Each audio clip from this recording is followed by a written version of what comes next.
Hey everyone, welcome back to my channel. This is Kathy. For today's video, I will be talking about the 8 things that you can expect from your media relations person. And this is very specific to a media relations person, not an agency, because obviously an agency would already know what they're supposed to do, but there are a lot of people trying their hands on becoming a media relations person. And sadly, a lot of them don't know what they're doing. So I'm hoping that, these 8 things that I have learned over the years of being a part-time or a freelance MR can share with, shed some light and give some learnings para ma-avoid na natin yung mga kaguluhan and upset media personnel, because a media relations person should actually be in a good relationship with most media people. If you agree with me, please don't forget to subscribe, like, comment, and share. Any kind of interaction is super appreciated by small YouTubers like myself. My name is Kathy, and we will be discussing the 8 things an MR should know right after this.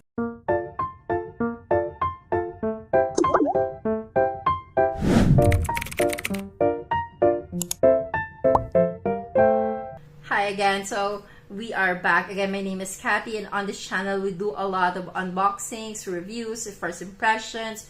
We talk about decluttering, diamond painting, journaling, and now we're going to talk about things that I actually do as a side hustle, which is being an independent contractor, being an MR, being a host, being a speaker, and I'll be sharing tips and tricks in the hopes that anyone who might be thinking of becoming one will have an easier time than I did before, okay? So for today's video, it's going to be the 8 things an MR should know, or the media relations person should know. Okay, so if you are an MR, you need to know this. You need to be detail-oriented. This is very important because every MR should know ano yung gusto ni client. What does the client want? What does the client want to achieve? And you need to take note of all of this. And then you need to remember who to tap. Who are the bloggers that you want to reach out to? Who are the media influencers? Who are the Instagram influencers, TikTok influencers? And then you need to remember every single detail about them.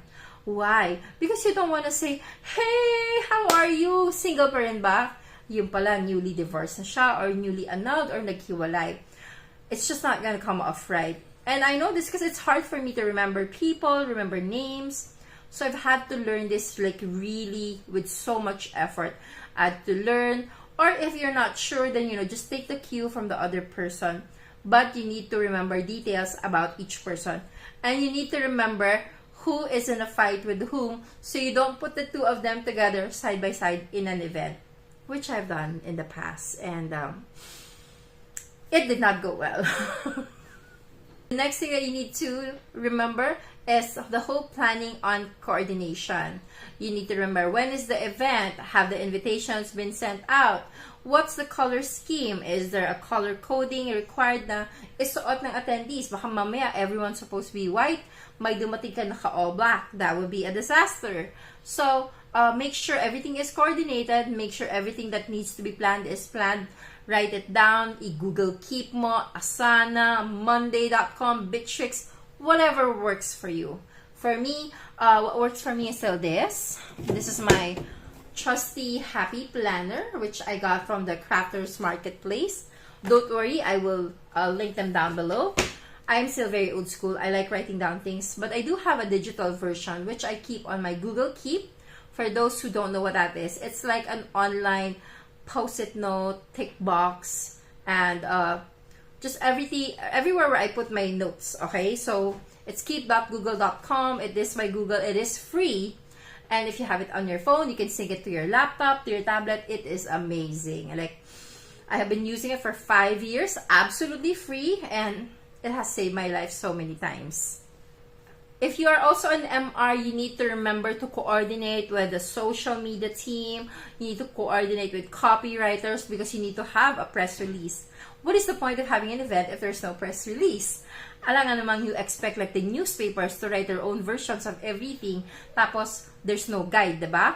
Or the bloggers. Yes, it would be ideal na they write their own thing. But imagine you invited someone really, famous. They go to 5 events, 6 events a day. Do you honestly think they will remember your event or all the details? Especially if it's not a paid one, you need to be able to send them a press release which could serve as a guide, or, worst case scenario, they're gonna copy paste it. It's still soundbite, it's still media mileage for the brand that you are handling, okay? And then your social media, they should know who to take a photo of. This one is from so-and-so newspaper, this one is from website, this one is like the 7 million TikTok influencer. Your social media team needs to know who is who and who's who among your media invitees, so that they know who to take a photo of, and they know who to story, who to put in a actual post, who to include in a reel, because all of these things, they matter. Next, this one is like super important. On-site support. You cannot do MR and not be at the actual event. Okay? You can't be like, oh, I sent all of my media na, bahala na sila sa buhay nila. No! What if something happens? What if someone spills water? What if someone, starts something with the media that you invited?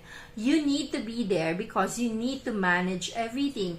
You need to manage the attention, attitude of every single person there, including the clients. Yes, even the clients, because you need to make sure that everything is cohesive, everyone is working, well with each other, and everyone is having a good time. Remember, a media event is only successful if all three parties leave feeling happy and good. Sino yung tatlong parties? The media, your team, the client. Okay, and then next, you need to make sure that you follow up. Okay? Hey guys, were you able to get home safely? Hi guys, did you have a good time? Hey guys, excited to see more videos, more stories, more posts from you guys. By the way, when can we get the story? I know, katatapos lang. I'm super excited to see what you guys thought of it. You always make it seem that, you are genuinely interested in their inputs, and you should be. But at the same time, you also want to let them know, we can't wait to see the stories posted on your publications or posted on your videos, on your social media. Kung ano man yung agreement ninyo with the media, you want to make sure that they know you are expecting it.